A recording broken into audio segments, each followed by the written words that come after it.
Neza abatuye mu mpande z'isi zigiye zitandukanye turabasuhuje cyane, aho muri iki gitondo twatembereye mu gihugu cya Suwede, aho bari mu bihe bitoroshye, ibihe by'ubukonje. Rero twagira ngo namwe muhigerere tubatembereze murebe uko hirya no hino byifashe ku isi.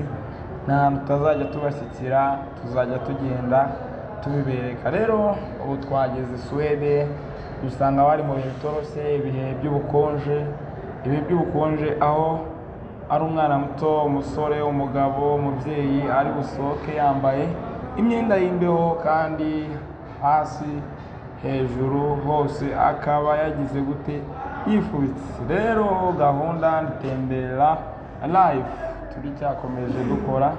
Rero reka tutangire tubayereke uko byari byifashe n'uko byari bimeze.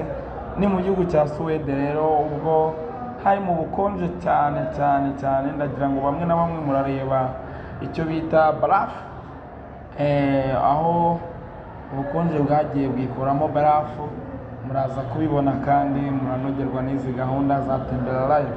Rero Tembera live ntabwo tuzajya dushyiraho ibihuha, murajya mureba ibintu byose uko byakabaye.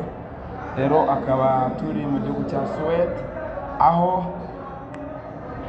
buri bantu bose batinya kujya hanze, usanga abantu bose binjiye mu nzu,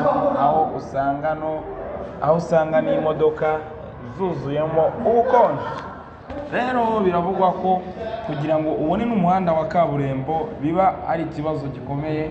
Rero namwe nimubyirebere, kaburimbo iba yahindutse barafu. Rero reka dukomeze tubibereke kuko twabagiriyeyo, twageze amahirwe yo kugerayo, kandi uri kumwe natwe nta rungu. Rero reka tubibereke aho abaturage, aho inzu ubona nazo zifite ubukonje.